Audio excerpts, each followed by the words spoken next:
Hello and welcome to Juicy Scoop.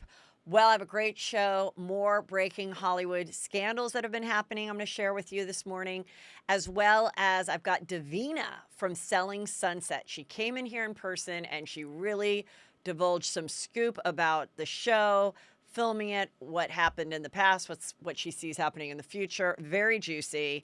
And then I am wearing my Women Support Women shirt because I was a little bit annoyed of some stuff that happened about my latest podcast about which I titled Chicago's Own Dirty John and what happened from a little bit about that. And I did an Instagram story about it, but I also share it more on my Patreon, which is up now, patreon.com/juicyscoop, or go to heathermcdonald.net. Join Patreon. I did a couple tiers of content this weekend, so I hope that you guys to listen to it or check it out. And now let's just get into the latest crazy murder, okay? Well, we don't know if it's a murder. She's missing. This Colorado mom has been missing since Mother's Day. And I went and there's been new things that have been happening since lately, and people brought it to my attention. So on Mother's Day, this woman went on a bike ride. So she was told. Her bike was found, but she has never been found since then. And her husband, she's 49. Her husband's around that age. They've been married a long time. They have young adult daughters. And a couple weeks later, the husband went and made sure that he had the legal right.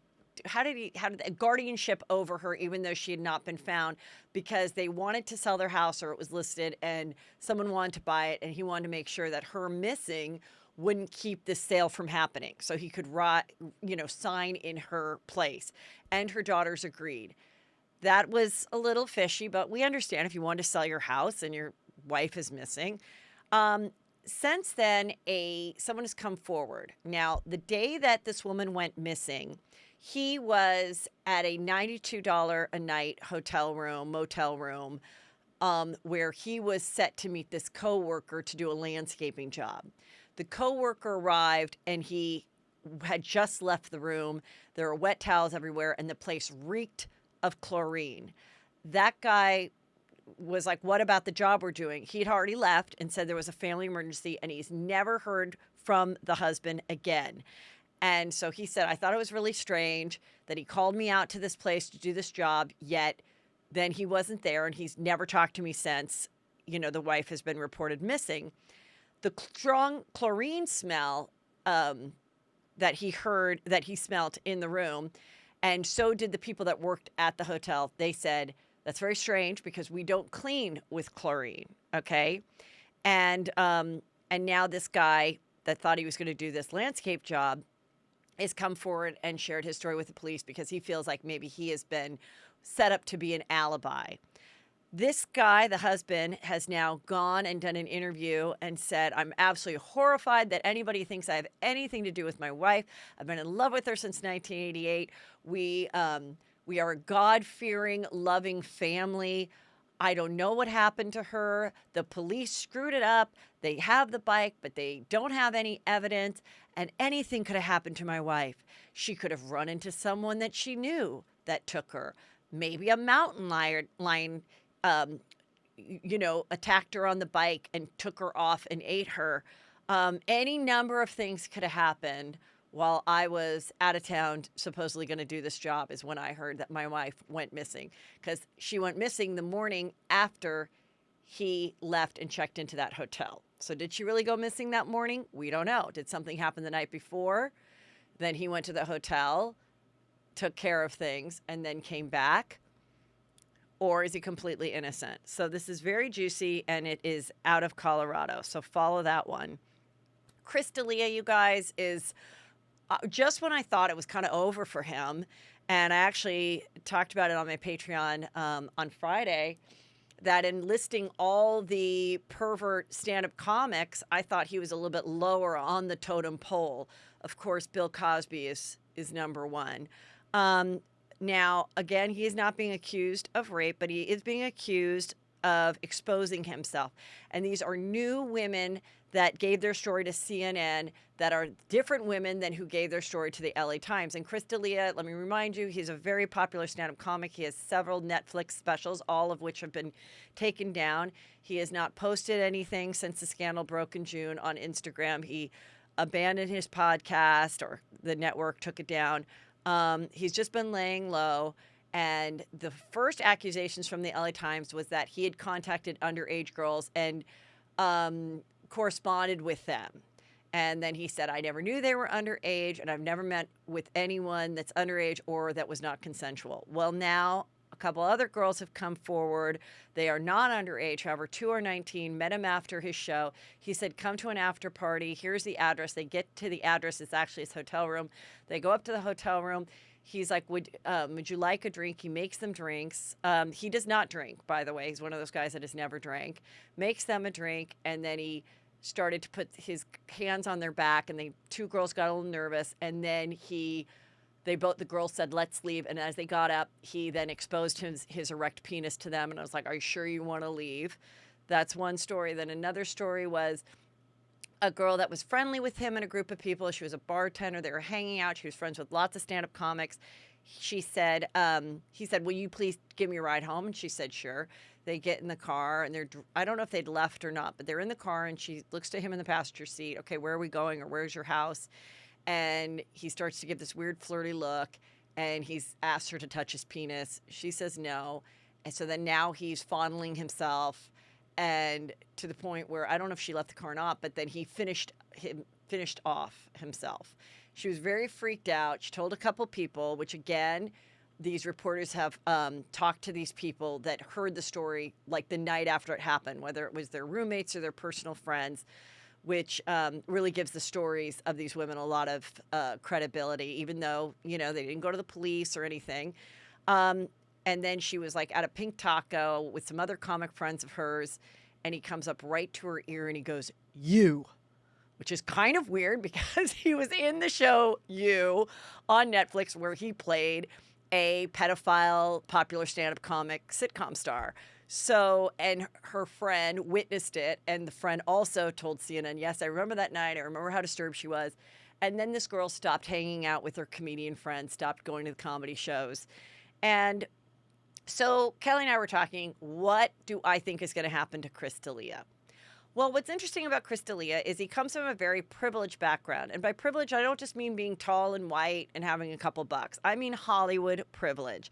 His dad is Bill D'Elia. He's a very successful writer, director, executive producer. He co-created shows like Judging Amy. He's done numerous episodes directing of Glee, Chicago, Hope. He's got a new show coming out called The Grand Hotel. I believe it's new. Just How to Get Away with Murder. I mean, so this guy is very successful. And what that means in Hollywood is truly the hardest thing in Hollywood is to get representation and agent, to get the powers that be, to see you, know who you are, get you an audition, get in front of those people. And there's so many talented people in LA and the rest of the world that will never have an agent, will never be seen by these people that can make stuff happen.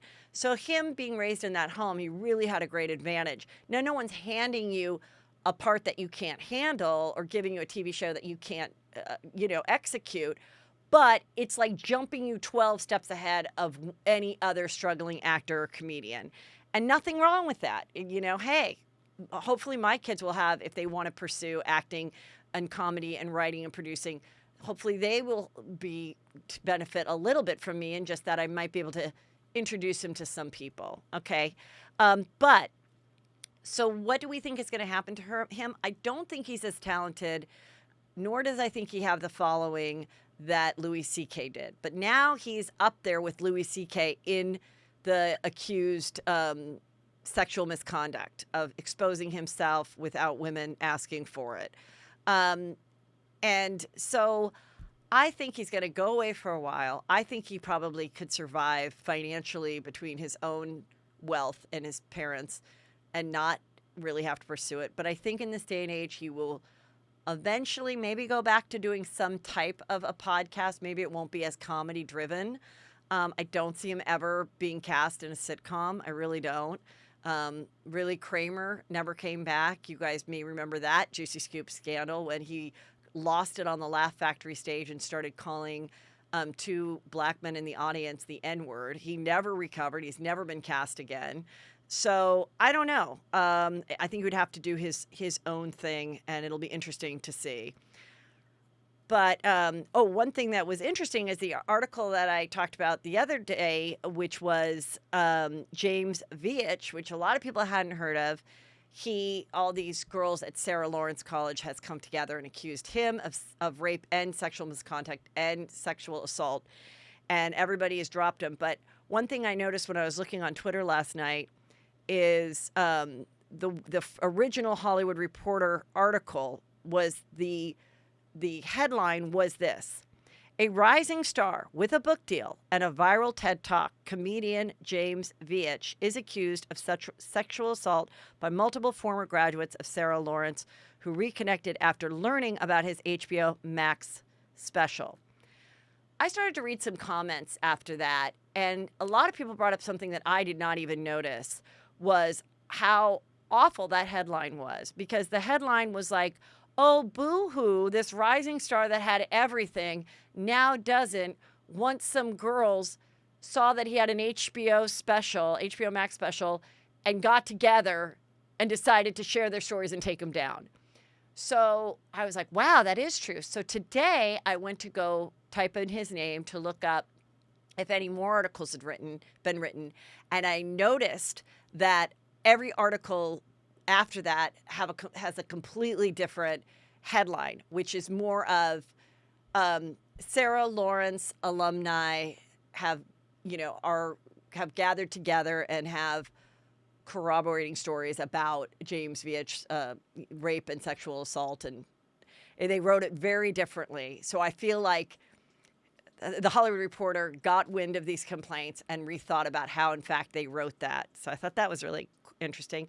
Prince Harry and Meghan, they are living near my girl Oprah in Santa Barbara, and they just inked a megawatt Netflix deal for documentaries, children's programming, movies, everything, series. I don't know if they're doing a talk show, but Meghan, I have been in your corner this whole time. If you'd like to collaborate on a Juicy Scoop talk show, I'm here for you. Catholic Girls Unite. Let's just make it happen. But I'm totally not surprised, and I'm congrats to them, and it seems to all be working out. People thought for a minute it was a big mistake when they couldn't use what was their name, Kelly? That they couldn't use the Sussex name for Instagram or for their branding, and everyone's like, oh my God, they made a big mistake. I don't think they made a big mistake at all. She is getting everything she wanted. She is still beloved. She's still essentially a princess. She got the man of her dreams, the baby, but she's elevated to a level of fame and Hollywood power that she never would have had she stayed working on Suits and marrying some other guy. So I just feel like she really won in all of this. Very juicy. And now for a little recap of part 1 of the reunion of the Real Housewives of Beverly Hills. Well, the girls got glammed up in their own home for a Zoom reunion. And, well, we got into Garcelle and Kyle first. And Garcelle, they showed every snarky thing that she said about Kyle. And Kyle was there looking like she was out of Dynasty, which I loved that Andy brought that up. But everyone looked gorgeous. And she said, well, you know what, Garcelle? You're not really being truthful. You came to my charity event and you threw up a paddle for $5,000 for Children's Hospital and didn't pay. And Garcelle's like, what? What, Kyle? You better watch yourself. And then in between the break, Garcelle's like, I already called my business manager and was like, why did that $5,000 not get sent? Look, I can see both things happening. I can see you putting up the paddle, maybe mentioning it to your person, maybe not. I've been to these things. Sometimes people follow up when you bid something. Sometimes they don't. Sometimes you wake up the next morning and go, holy shit, what the hell did I buy? I know people that run charities where they've had housewives call them, Real Housewives, not TV housewives, and be like, oh my God, my husband's going to kill me is there any way that, we can cut this in half, or that I don't buy this event, this, beach package or whatever. So that was kind of juicy. Then Garcelle says that Erica was the nicest, the most welcoming, and Kyle wasn't. And that Kyle interrupts a lot. So they showed all her interrupting, which wasn't great. Then Sutton comes on, and Sutton comes off great. Sutton's like, well, I thought I wanted to be, cool with all these girls, but I get insecure, and I saw I looked like a rich asshole half the time. And I mean, yeah, what I said to Teddy, it's what I just thought I was being honest. And Teddy's like, yeah, I mean, it wasn't really cool. And she's got pink hair, and she goes, oh, God, Teddy, if my disdain for your wardrobe is going to make you hate me forever, then fine. I don't like the way you dress. I'm sorry I said the things that I said. Like, get over it. So I think Sutton is definitely here to stay. Then we get into, the start of what this whole season was about, Denise Richards. And God, I mean, Lisa Rinna is just pissed. And so is Erica Jane for some reason. And it all comes out about the one conversation they had talking about threesomes at Denise's party, and her kids were at a table across the way. And now Erica Jane is basically accusing Denise of premeditating the table setup so that they would be screwed later, which I think is so far-fetched. And Erica Jane's like, you know what, Denise? I don't believe you. What we do is talk about sex all the time. I thought it was really convenient that you had us talking about sex, and then you had your kids a stone's throw away.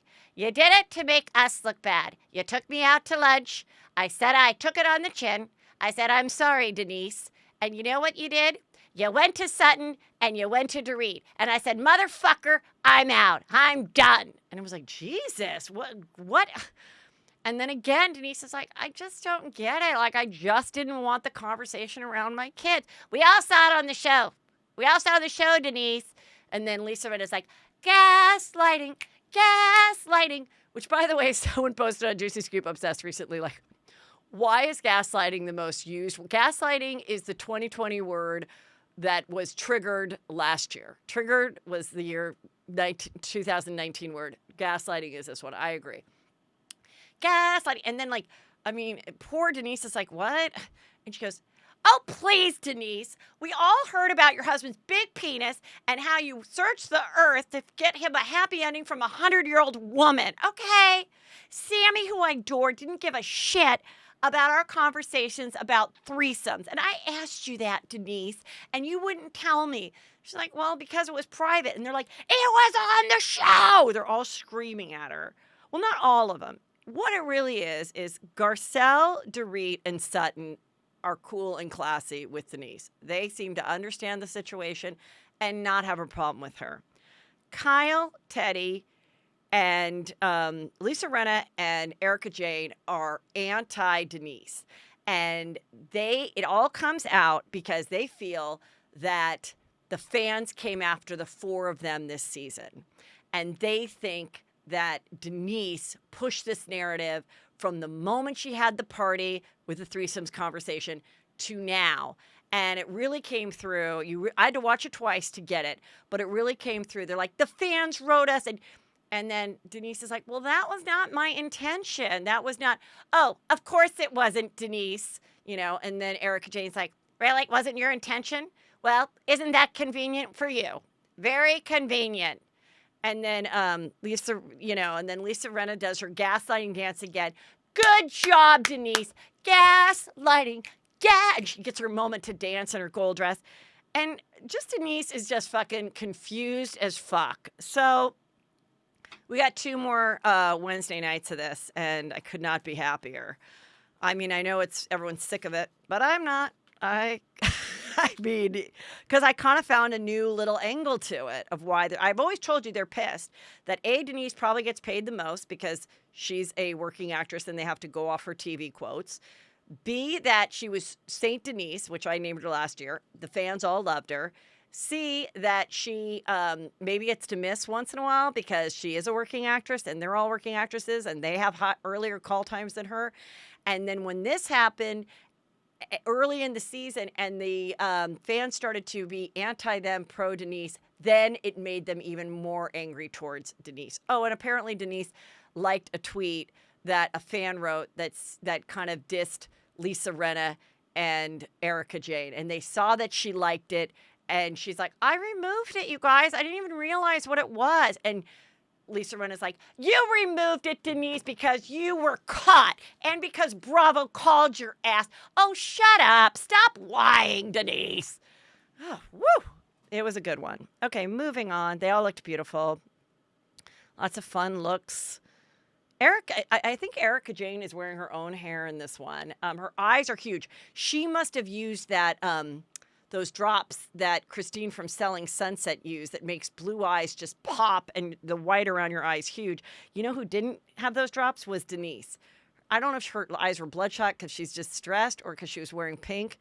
She looked pretty, but her eyes were a little bloodshot. Okay, let's get into real and fake news. You guys, Aubrey O'Day, you've heard of her. She was a singer. She was on Celebrity Apprentice many years ago. And Daily Mail got some photos of her that were not the cutest. She looks like a much fuller Aubrey O'Day. She's got her hair up. It's 100 degrees out. She's in Palm Springs. But the dogs and the tattoos match. That's important because people were like shocked because she posted something earlier in the day looking completely different for like a, was it flat tummy tea? And then Daily Mail caught these photos where her body looks not the same body, okay? She has gone on to say that it's a lie, that they photoshopped it, that's not her, it is her, but they photoshopped her. They're like the tattoos and the dogs match and your location match. So then she did another photo of her like in a black one-piece bathing suit. Like, no, this is me the same day, which she looks a lot smaller, but then people investigated and they did that thing, which I don't get, but when they go, like when you like take a photo and you like slim down your thighs and stuff near a door frame, I guess that's the way you figure it out. So people think that the photo of her in the black suit that she gave is photoshopped and that in fact these Daily Mail ones are correct and the Daily Mail guy is sticking by it. And then there's some people going, oh my God, it's the Daily Mail coming after her because she's been saying some negative tweets and things about the Trump family and her time there and her knowledge of them.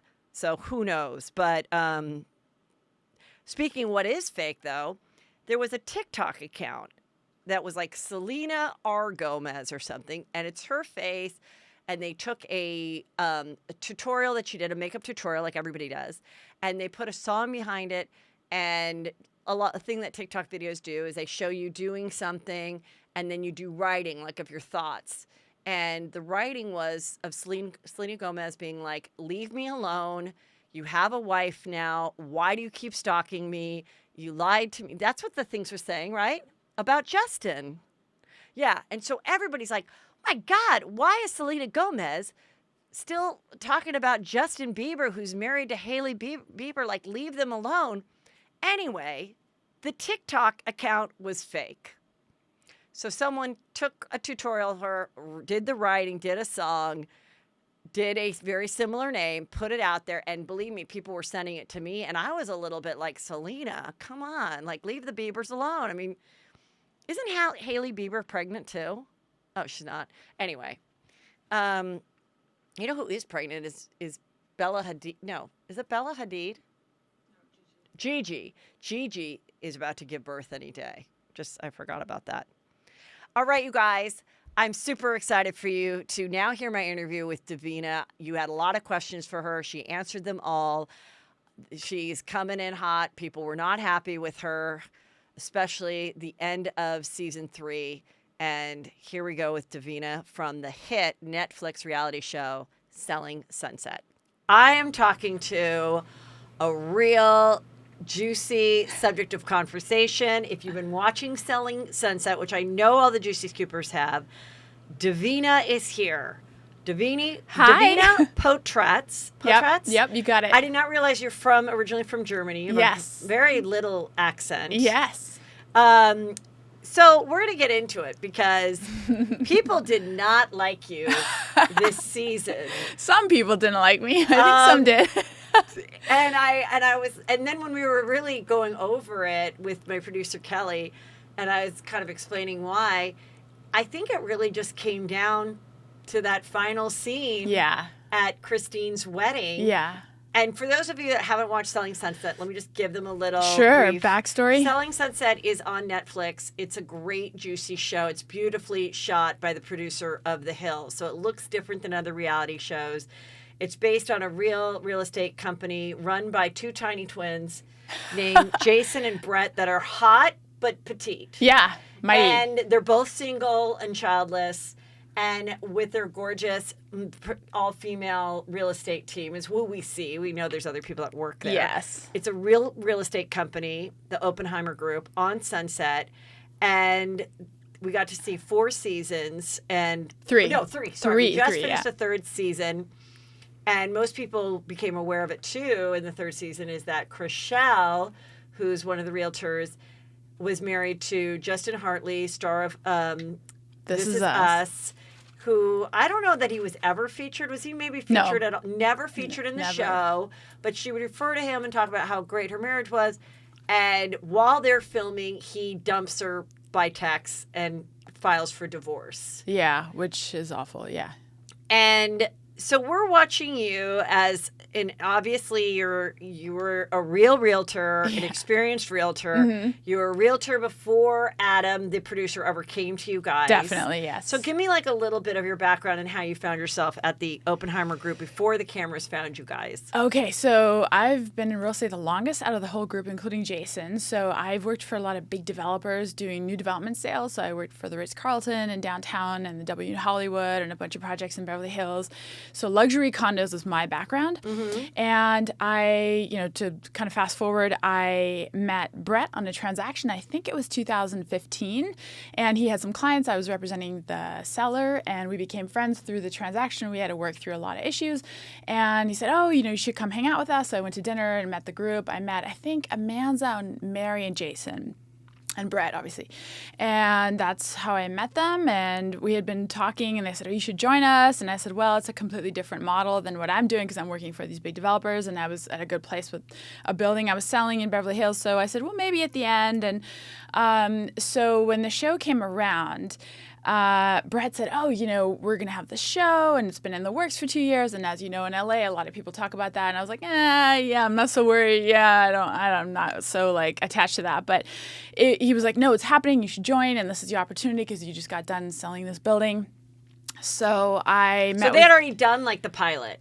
They had already done the pilot. They were locked in for 2 years. Yeah, because when I had Christine on, she had told me she was there too for the pilot, and that they basically said they forgot that it even happened. It had been such a long time between shooting the pilot and it actually getting the go-ahead. Exactly, because it takes forever to get all the things ready and shop around the different streaming services and see who's going to be interested. And you just never know, and it could go somewhere or not. Right. So Brett had been mentioning this, and I'm like, yeah, whatever. I just put it in the back of my mind. And so then I was looking for my next move. And wait, I have a question because I was a licensed realtor for many years. My parents were realtors. I grew up in real estate. Oh, wow. I delivered pumpkins. Everyone's heard this story, but I delivered pumpkins to every house in the neighborhood. We stuffed envelopes. It was like child labor laws. I had to solicit. We're broken. I'd eavesdrop on a kid on the playground that was moving, tell my mother. Oh, wow. Look up the address in the directory, have my mom go make a move to get a listing. So, no, it was in my blood. What's up. I know how hard it is. It's really hard. And then I did it for many years, and then I finally gave up my license once I started working regularly in entertainment. But I have a question because when you say I'm with the Ritz-Carlton where they sell condos, I don't know how that works because I was always just on residential real estate. Isn't that kind of great? You just get to be cute, show the places, and still get a commission? I mean, there's pros and cons, right? You are working for the developer, in that case, AEG, and Shoots Entertainment Group, and you have a somewhat regular paycheck because you have to be there 5 days a week, and you're working 10 to 6, potentially many after hours. Okay. And you get some commission as well for your sales, but it's like a corporate job, and there's huge responsibility as far as, incoming traffic, how many people came through the door, and how many people converted. it? And if we're going to give you tickets to the Grammys, is this client going to buy? And you have all these meetings with the CEO of the company. So it's a very corporate. How did you get that? I had worked for two other projects that happened to be really good developments, and I was good at sales. And so they were like, great, let's do it. So they got me the job. Because I kind of think as like a young, young realtor that like likes to wear heels and have some stability, like a stable check, and be around like rich, cute people. But it's a hustle for sure. It's definitely a hustle because you're right. But I think that's like kind of a great. I would think that would be like a really good starting point for someone. Oh yeah, just to you can like make a really lot of money learn too, it and and make the higher end connections. Because the thing about real estate too is contacts. Like you got to kind of you're either going to be in this group of people that are the this wealthy area, and they start working that, and you meet one person, and then you're in that, or maybe you're in a less expensive area, which is fine, just doing volume and everything, and maybe you have a so. That's right. It's interesting when people try to leap, and we see it in $1 Million Listing and stuff when they try to leap to different areas and this and that. Yeah. And so I find that part of it really interesting. Okay, so he says, come on down, let's join. And so because I was done with this one building, and I was like, well, maybe I could just be a normal regular agent at a brokerage, which is a model I hadn't really explored. So I met with Jason. He goes, yeah, I want to take over buildings. Let's do it. And you have all this experience. So I was like, oh, okay. So a month before filming started, I joined the Oppenheim group, not knowing like if I was going to even be on the show, or I wasn't even like really attached to it in any way. And then Brett just hooked up an introduction, and I met Adam and another producer. And now, were you a fan of reality TV? Not really, no. So you hadn't really watched it. You really didn't know like how drama's encouraged and that no, type I of didn't. stuff. I didn't know. So I really you're totally didn't. naive. Yeah. Much. I mean, I had seen some shows, but I was definitely not committed to any show in particular. I had watched $1 Million Listing. I was on $1 Million Listing on a couple episodes with Matt Altman. He's a friend, because I know a lot of the realtors because they would bring their clients to the buildings, right? Yeah. So I was like, yeah, kind of. But I didn't really understand how it works exactly. I don't think anyone really knows how it works until they're in it, Yeah. So yes, I joined in last minute, and so they were like, okay, well, we'll just fit you in, sort of, So I had no idea of the format of the show. I didn't know what it was focusing on. I thought it was much more transactional and like $1 Million Listing style, and no clue, right? So that was my perception. So when we watched the show, and I kind of talked about this with Christine, and we see you guys like in that office where it's all open, and you're turning around and like, talking to each other and stuff. Come on, like that. There's got to be days where, and I'm assuming just because you guys really do have to work, days where they go, okay, let's everybody look cute. We're going to go to the office. Everyone sit at their desk, and we're going to talk about these 4 things, go at it. Like, I don't believe there's a script. I'm not saying for you to say that. Yeah. But then kind of go at it so that, because obviously, how can you have calls and stuff? And then the one girl is always like, okay, can I talk to you over here? Like, as if right here you couldn't hear, Jason couldn't hear you. But now let me just come over here on this leather couch and talk to you about this. Like, well, we do have our office meetings on the leather couch just because it's easier for him to talk to all of us. It is a little low to ground. No, just kidding. I'm such a bitch. Who cares? Go on. That's hilarious. Yeah. It's and it's a little weird because the office is open. So if you get any call, anything that's even not work related, or even if it is, you can't even focus because there's other people talking and the dog's barking, and you're like, I can't listen to this. So it takes some getting used to. Certainly, you're going to film an office scene on a certain day. Right. You don't know what it's going to be about. You don't have a script or anything like that, but you do know you have an office scene. And when you get there, you might, talk about an upcoming dinner or something like that. Like Christine's birthday, I planned. So it was like, oh, hey, are you guys going to come? So that comes up, And so as you started to film, you mentioned before we started recording that you had an experience as a model. So do you do your own hair and makeup? Did you ever get glam done? I mean, obviously, Christine cared a lot about the glam. She did a lot of different looks. But you seem to always, look great, but definitely seem to be looking like a normal person. realtor. Like you didn't have like some Game of Thrones braid. to So your in ankle. season 1, because I thought it was more of a real estate show, I was definitely just more professional, normal, like what I would wear to an office at work, like my background. So Yeah. I was like, oh, and I didn't necessarily want to bring attention to my looks at work, because Yeah. I'm trying to do the job. So then when I realized the show is much more glamorous and it's very LA focused, and I was like, okay. So for season 2 and 3, I stepped it up. I was also working full time in season 1, so I was working like 8 hours a week. I didn't really have time to go shopping, Right. so that was tough. I didn't have time to think of like, a hairstyle or whatever. So when you're not filming, and this is true for a lot of realtors too, even when they're not having cameras, it is such a social place. It's such an open place. Some people share desks. A lot of people don't do that much work at the actual office because it is so distracting. Yes. And you're kind of doing your own thing. And even though you all work for the same company, there's real estate poachers and people trying to steal clients and that type of thing. Yeah. Is that true? Have you found? Yeah, I think definitely everyone also, like, I mean, now with COVID, everyone's working at home. So, Right. and you might have showings at a random location. You might meet a client at their house or meet them for coffee, something like that. So not everyone's there all the time. Right. For sure not, So you would do your own hair and makeup? Oh, hair and makeup? Yeah, I did did my your own own. hair and makeup. Yeah. I think for season 2, I had someone do my hair. Yeah. So it was more like polished. Yeah. And I wasn't working full time. So I was like, okay, I can think about, doing a funky hairstyle or. And you weren't working full time because of the show. Yes. And you were like, Yes. there's no way I really can. Exactly. You just lose your mind because it's so much work to do the scenes and shoot Right. 5-6 days a week. You might have 3 scenes a day, and Yeah. you might have 2 office scenes and a dinner scene. You got to change your hair and makeup every time. It's really hard to work at the same time and Right. have the glam going.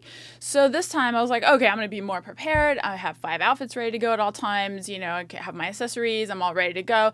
It's a lot easier not working full time. So. Now let's talk about your scary listing. The $75 million listing by the guy that people were saying looks like he was like the villain in like a Die Hard movie or something. Yeah. Like what? Yeah, he's a 007 villain. Yes, Yeah. that's what, yes.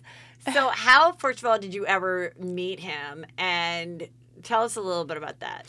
So I met him at a condo building I was selling in Beverly Hills, and he was buying 2 units, and one was a penthouse and one was another unit, and he's all cash, and he was actually really lovely to work with. He's a sweetheart, actually. He's the nicest guy, and we had such a great, experience working together, so we stayed in touch, and he was like, oh, I have a development company. I also build stuff. I only usually buy single-family houses, but this one is such a good investment property, and we rented them out to celebrity.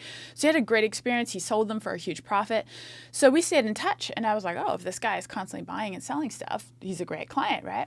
So every time there's a opportunity to buy land or to buy a house, something unique that comes up, I would send it to him. I'm like, hey, there's this place or this one has good comps, So we stay in touch, and so I followed up with him on another house that he has in the same area north of Sunset there in Beverly Hills, and he said, well, I'd like to list my house. So that's how that kind of came about. And so I said, well, would you want to be on the show? And he said, I would love that. And so I don't know why any person that's trying to sell a house at that level wouldn't want to be featured on your show, $1 Million Listing or whatever, because even if it doesn't sell during the filming time, it's going to massive exposure. Yeah, those big places in that might take a year, but like people are going to see it. And that's why I did the show, because it has so much exposure for real estate, right? So that was my whole reason for doing the show to begin with.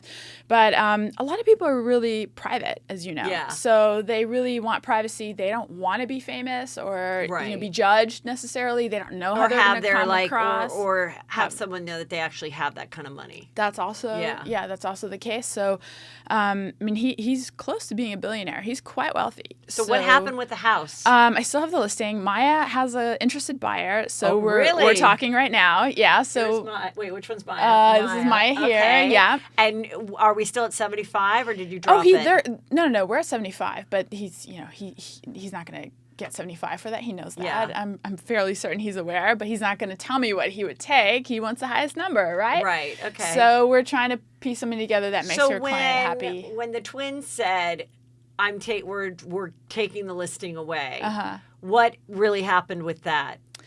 What happened is I tried to reason with him. I was like, why? We're not losing any money keeping it, and he's a great client. I don't want to piss him off. Let's see if we can generate an offer. And Brett was very supportive of that, and Jason wasn't. So he finally let me do an extension, and he kind of calmed down. So Yeah. that's good. Yeah. Okay, good. So you're still at the Oppenheimer Group. It's still under that brokerage, Yeah. even though you have your Oh, yeah, it's on the broker website, which I think license. is hilarious because Jason was saying it's embarrassing. And I'm like, why is it on the website then? Yeah. You know? Like, so we'll see. Well, I went on the website and I saw the realtors, and I thought it was interesting that Chriselle was the first face Yeah. of the to actually get a listing. Yeah. Now, I've heard the twins defend the fact that they were a real estate company, which I know they are. Absolutely. But I heard from a very good source that yes, you were a realtor. Yes, Christine was a realtor. Mary definitely was. I believe Heather was, and Maya. Well, we know she became a realtor. What's her name? Very recently, Amanda. Amanda, because she was a decorator. But I heard that Chriselle was with an agent, and the agent said, there's this show that's looking for people. Would you be interested in doing it? But you have to get your license. And that she was not an experienced broker at all before being cast on the show. So I don't know the details of her licensing situation Okay. or why she was motivated to get it. So I can't speak on that, but she has not had her license for very long. Okay. Jason did say that she worked at another brokerage. I don't know which one. I really don't know. So Right. Okay. she might have been somewhere else, but I think that's what I heard. But she's not been in real estate for very long. But I don't hate that. 'Cause Yeah. to me, that's But brilliant. she's a new If I was girl. the production company, I'd be like, look, you have these 20 people. We like these 5 girls. Yeah. She's a But new girl. But hey, do you have someone that is really pretty that is into real estate that's also an actress, because it just might be kind of fun? Feel it out. Put the feelers out. I don't think there's anything wrong with that. No, there's nothing wrong. She just is new to the whole thing Right. and new to the office. Right. So you but kind I of did follow think it was interesting her. that that's the first face you see, and I think that's because she's the most famous face now from the Definitely, show and definitely. from the scandal. She's the star of the show, no question about it. So now, what happened? Okay, so we get to the wedding, the big, beautiful Christine wedding, which I loved, the black dress, the whole shebang. And Chriselle Magical. is crushed. Justin has left her. She's, dumbfounded and blown away. Mary's very supportive of it. And you guys are sitting at the wedding, and you say something to effect like, all right, but there's probably 2 sides to every story. And then I'm saying how I remember it. Sure. And then Mary goes, no, there isn't. When our girlfriend is blindsided and crushed, we don't consider the other side of the story.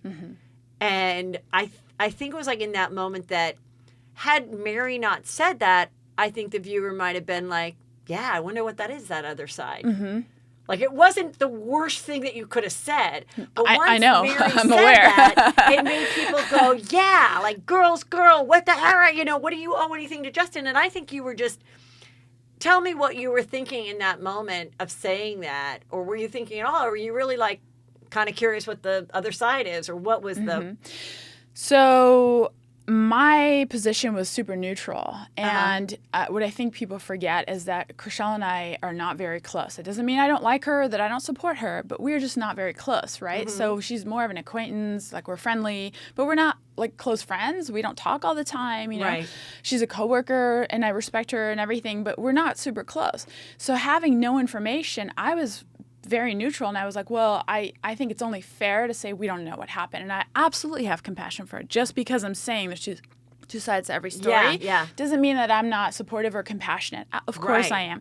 And in that scene, it was a conversation amongst Mary, Maya, Amanda, Heather, and I think me. And so it was, and Chriselle as well. And so we were actually talking for about 2 hours. So because At the wedding. Yeah. So because I have to obviously edit it down to fit into 8 times 30 minutes, so much time, they can't show the entire conversation. It looks like a monologue on my end, which is not how that went down and not how it was experienced by the cast. So I think it was a little unfairly shown. And, Mary's closer to Chriselle, so of course she's going to be more supportive and no matter what, take her side. And I totally appreciate that. But for me, I wanted to be fair. And I was like, well, I don't know what happened. And I'm not saying that defending Justin or he's lovely or anything like that. I have no clue. But I'm just like, well, we don't know, right? So, I feel bad for you. But if you're forcing me to take a stance. I'm going to be honest. And I think as a woman. When you said that line, because I don't remember, was Chrishell present? Yes. And that's why then she left. No, she didn't leave right then and there. Oh. She didn't leave right then and there. That's the other thing, Yeah. So she said, oh, that's the first time I heard that. And I said, well, you know what? We had actually talked about this, Maya and Christine and I, in a previous scene. And we were all like, well, I wonder what happened. No idea, right? And Maya was also like, yeah, well, we don't know what happened. So I was like, well, I'm just going to be transparent and tell her what we had previously talked about. Right. So it doesn't look like we're talking behind her back. And also, like, if there isn't a reality show, we've all had friends who've gotten divorced, okay? Sure, yeah. Half my friends are divorced. And we've all talked about it without the person present. We've all been like either commiserating or I hate that asshole or like, well, fuck, she did go to happy hour a lot. Like, I don't know. Like, we've all said it. Yeah. We don't have cameras on us. Yeah. And the whole point of doing a reality show is you do kind of forget that the cameras are there. And like. Totally, yeah. Yeah. And so when you watched it back, yeah. I assume did you like binge it the minute it was available? Yeah, we did binge it. And were you at all nervous about how you might be perceived after you saw the playback? Yeah, I mean, I am who I am. I was a little like sad that you couldn't see the whole conversation, but but it is what it is. I mean, I think Chrishell knows I didn't mean to hurt her feelings. I think she knows that I'm supportive, but I was just taking kind of a neutral stance. And we've talked since, and we're at a good place. But I think if you're a woman and you're very honest, it seems really aggressive, but I'm also really sweet, and I'm also really good friends with a lot of the girls. Yeah. So, I don't think you see the whole person, so. Right. I think I was just, and people like to just jump on one person. So how do you feel about when, like, I don't know if you saw that Chrissy Teigen was saying that she loves LA real estate, but has never seen any of the Selling Sunset cast members at a listing? So with all respect to Chrissy Teigen, I don't know what open houses she's going to. I know. I thought it was the dumbest quote. I was like, really, Chrissy Teigen? There's like I am a realtor. There's hundreds. And when you're walking around. I don't know where she's shopping. I No clue. absolutely have seen the signs everywhere. Had for years. My God. Jason's seen marketing the walking is off the around chain. For years. Oh, you have? Yes, of course. Yeah, I know. Actually, I flew home from Vegas on a jet suite with one of them. Oh. Sat right next to him. Anyway, I mean, of course, like, I'm aware of it before the show. But, like, whatever, sure. just to be, like, a snarky, it's so annoying. So, but also I asked Jason, I'm like, who's her agent? I'm curious, because, I mean, we all kind of know all the big agents, right? And he was someone none of us had heard of. And I was like, well, that doesn't mean he's not good or that he doesn't do deals. Just because I've never heard of him doesn't mean anything. And he's probably great. But the other thing about LA real estate, and I assume in other places too, there's so many, but also nowadays versus like 20 years ago, you can sell a place in Marina Del Rey and one in Westlake Village and one in the Hollywood Hills because you have access to everything. Back in the day before the internet, you really were just known to be the area. Beverly Hills person or the Bel Air person, or because you really had to like what they called farm that area. Yeah, it's not like that anymore. So shut up, Chrissy. Okay. Yeah, I mean it's all good. Whatever. She has to get her thing. She Yeah, had to delete come on down. She had to delete so many tweets. She had to start some new ones. I guess. So, ouch. So, are you still friends? Let's talk how you are with everybody. Okay, let's do it. Our girl Christine. Yeah. Are you still good with her? Of course. She is bestie. A fun one. Yes, I she enjoyed sure is. having her come on the show. That's you. Yeah. Now, this guy, interesting that he got featured in this photo. Yeah, there's one without him, What is his name? Roman? Romaine, like the lettuce. Yep. And he was married to Mary, but now we just found out they were, in fact, married before the wedding we saw, which is no surprise, because of like a 90-day fiance thing. The only thing I think that people were annoyed by is that they kind of was like, I don't know if this marriage is going to happen. And when we already know they've been married and everything. And wasn't there some controversy with you about her fake ring? Or was that another person? No, that was me. Okay, what was that about? So my intention to even bring that up was I think a couple days before that scene, Yes. she came to the office and was like, "Oh, we just had our anniversary dinner," and she was crying, and she said he said Our that anniversary of being together or being being married? together. But so she said, it was the anniversary of being together. I think it was like a year or something like that, and she was crying, like really bawling at the office, Yeah. and I was horrified because I was like, "Oh my God, what happened?" Yeah.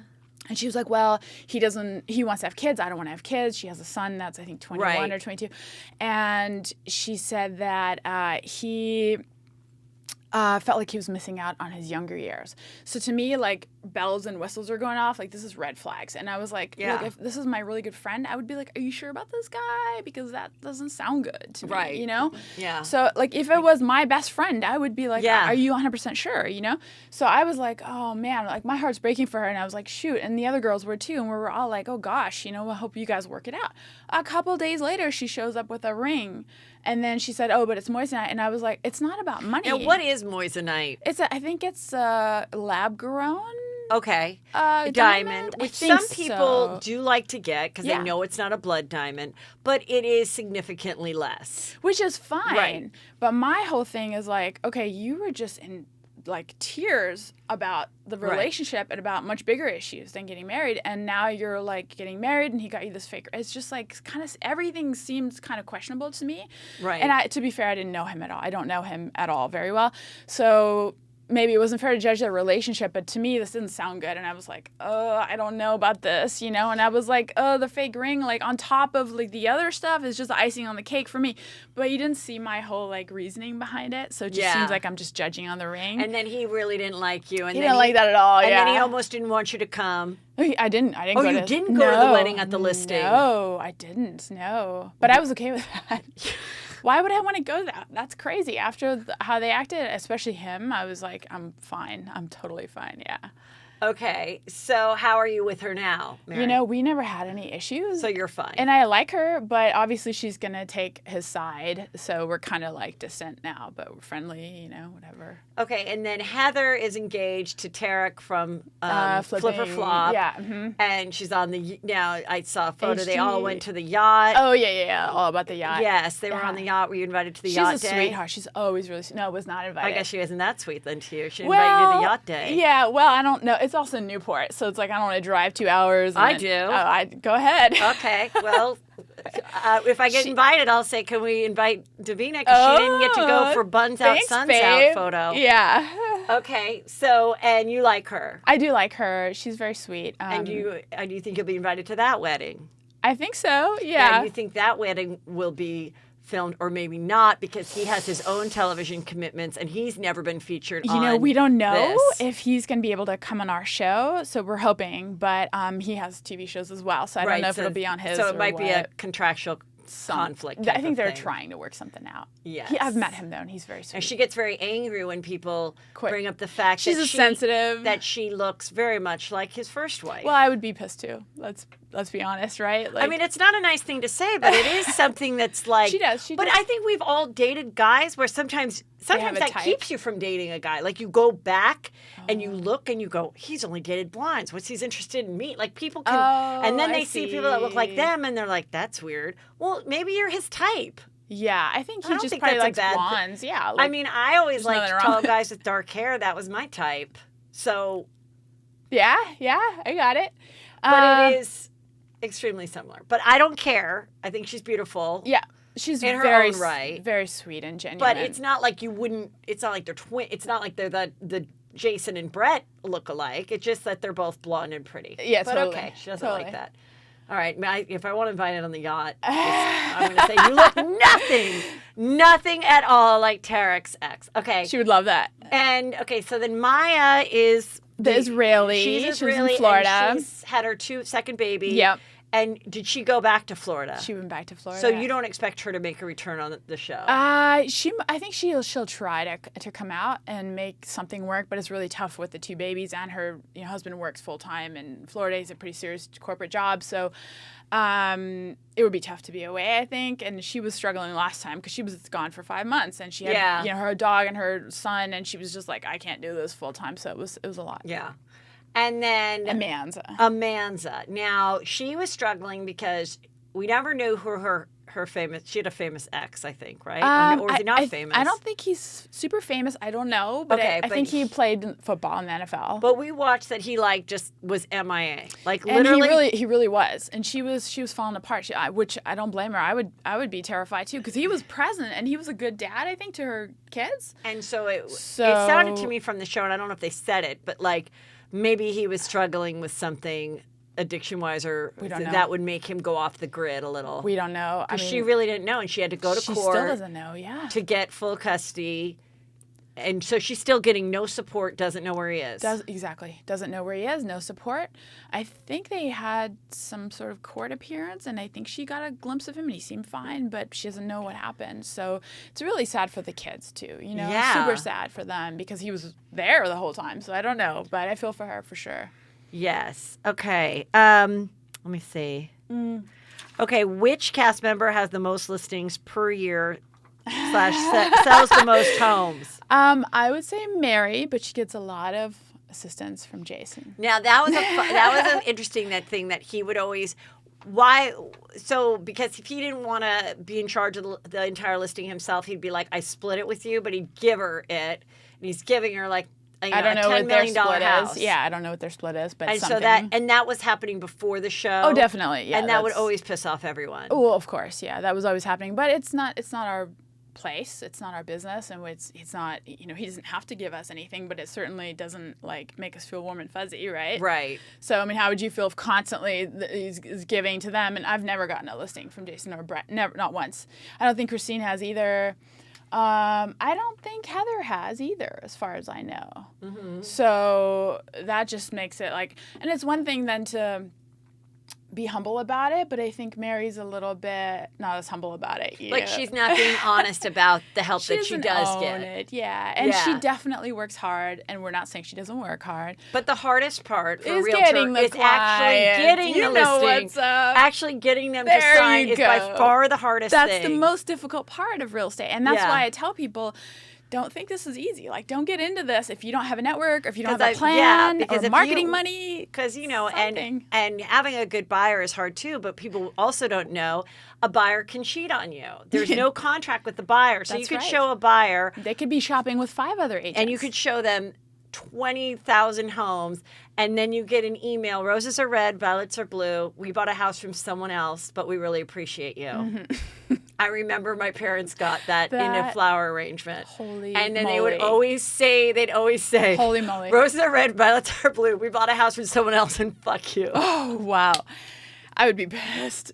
That's the thing, right? Like, because they could do that. But with a listing it's yours. You know that you have exclusive right to sell. 3 or 6 months, and so you literally, and some people could literally list something, and especially in a market like today, because even in COVID, it's a hot market, and if it's priced right and it's in a good area, it's going to sell. Yeah. So it's like a guaranteed paycheck. Yeah. For that. And so that's why the listings, for people that maybe don't understand why they're so coveted. I think she also recently said that that she gets them because she's the only one that can deal with the very difficult clients. I'm like, try me, you know? Yeah. So it's like, why don't you give us a shot? Or we could even share, like, you know, Amanda and I could share, or Heather and Maya could share, or whatever. You know what I mean? I think because, so she dated Jason. Which one's Jason? Mary dated which one? Jason here. Jason. Mm-hmm. And he's the one that always gives the listings to her. Does Brett ever give listings to her? So Brett left the Oppenheim Group. And what? Yeah. What? Yeah. The twins broke up? This juice, yes. So what? When? Go. What happened? So this happened a little while ago, and How little a while ago? Right after filming ended, I think, of January, February, somewhere in there. And you know, they're very different personalities. Yeah, they get along, but they have slightly different. Like Brett's super gregarious and funny, and you know, he's a jokester. Okay. And Jason, he can be funny too, but he's much more serious. He's like super hardcore work guy, you know. Okay. Super committed. Not that Brett isn't, but Brett likes to kind of have fun too. Okay. More so, you know. So they had, I think, different opinions on how to proceed, and Jason's always at the office, you know, if he could 7 days a week. And Brett's like going out, socializing. And I think they had difference in opinion. And Brett's like, I don't know what exactly their discussion was about, but they decided it was better to split.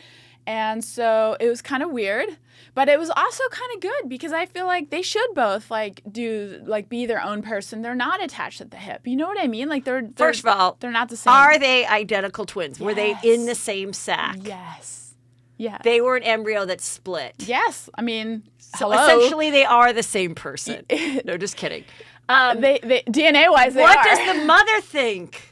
She's a sweetheart, and Is she supports- heartbroken? No, she supports them both. She just wants them both to be happy. So she's like, whatever makes you happy. Wait a minute. So this one has Brett. left. Yes, and Where is he going? He opened his own brokerage. He's a broker as well. They're both What attorneys. is he calling it? I think it's Oppenheim Real Estate. Yeah, And this is Oppenheimer Group? the Oppenheim Group. Hmm. And they're identical twins. Forget it. This is never going to work out. It's never going to work out. I don't know. It's going fine so far, and they talk every day, multiple times a day, and they share everything. And hey, Who was bringing the dogs? Jason and Mary share the dogs. Do you think the dogs had anything to do with this one leaving? They probably did. They were like, "Get this guy out of here." No, we joke around. No, but I mean him being like annoyed with the dogs yapping and stuff. No, I doubt it. Do you think he doesn't want to do the filming anymore? No, he does want to do filming. He does. Where did he open his office? He just works from home right now, I think. I mean, he might open an office. I'm not sure, but he just opened his own brokerage. So you know how it works. I think they're going to get back together. I Get hope the so, band but- back together. But they like socialize. They hang out every day. They talk. So I don't know. Yeah, Ugh. might be the Are bells there of any the other brokers. siblings? No. Mm-mm.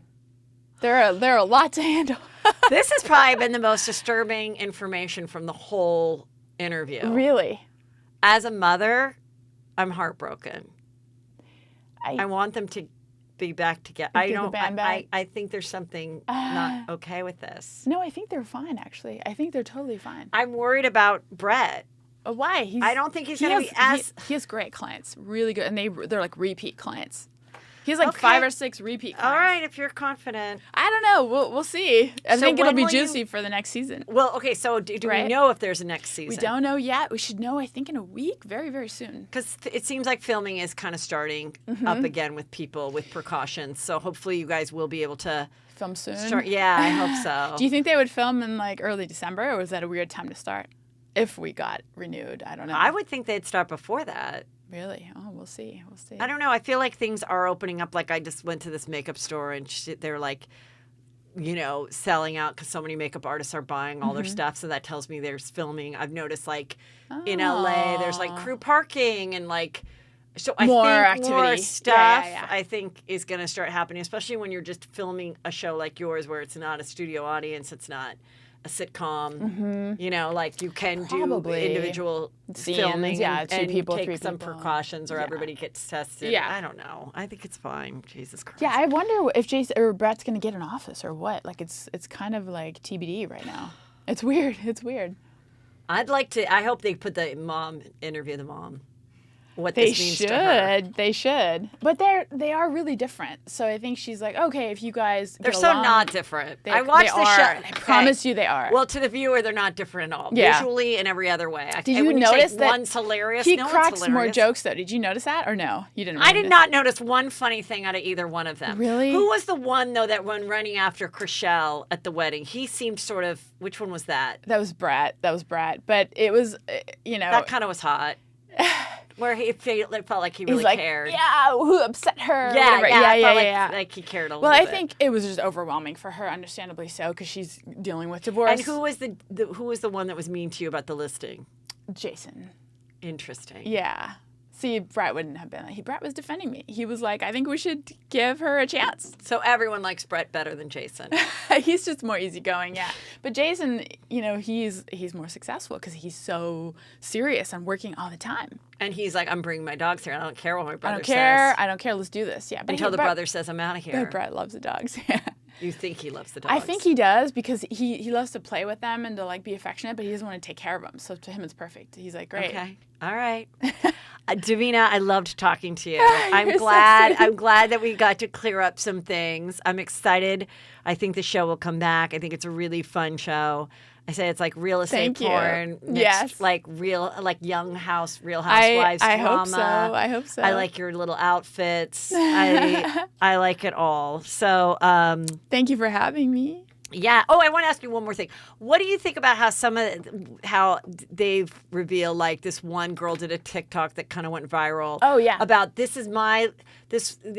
showed the listing and they're like, oh, I didn't have the keys, or the girl's like, this wasn't. I think that was Christine's listing, and that's where she didn't have the keys to the house Yes. of Heather and the then plastic surgeon client. And then this woman came on and was like, no, I'm the owner of the house and I never give Christine that. What is that? So that was a little bit weird because she did have a listing agreement with Jason. Okay. And a lot of times, as you know, like he'll bring Mary on. Right. And in that case, I think that's what I thought. Yeah. I was like, so that's what happens in an office. You're Right. like, can you show this house? I mean, this person's licensed, and can you do the listing? Can you show the place? So I think that's what happened with that listing. Yeah. And it's possible that maybe she didn't meet Christine, but Christine's definitely a licensed agent. And certainly anybody can show your house, especially from the same office. Exactly. So I was like, oh, please. So people just don't know how real estate she seemed a works. bit thirsty, maybe. I don't know. Like The girl with the TikTok. Yeah, like she was really trying to make a big deal about it, and we were like, well, we don't think there's anything wrong with that. And yeah, you can we're trying to sell your house, and Heather had a client, so you're welcome. Like, yeah, that's funny. Yeah, the same thing goes. It was like, and I think Jason said there was even multiple like sellers, so he was like, "Are you even the seller?" You know, like a couple of people like an investment which type there's of nothing thing. wong with that, but he was just like, "Look, we're both doing the same thing here." Yeah. You know? Yeah. No. Well, you cleared up a lot of things. And I really appreciate you coming by. Thank you. Looking forward to it. And if anybody needs to buy a house or sell a house. Yeah, hit me up. Yeah. Thanks. Bye. Well, you guys, thank you so much. You have really been showing the love about the podcast. You like all the different juicy interviews I've been doing. I've got more to come. And I love hearing from you. I love that you've left 5-star reviews at iTunes. Please do that. And of course, tell your friends about the stand-up special. You can get that on Amazon Prime Video Direct. It's doing great. Leave a review there as well. Have a great day, and I will see you and listen to you. You're going to listen to me, I guess, on Thursday.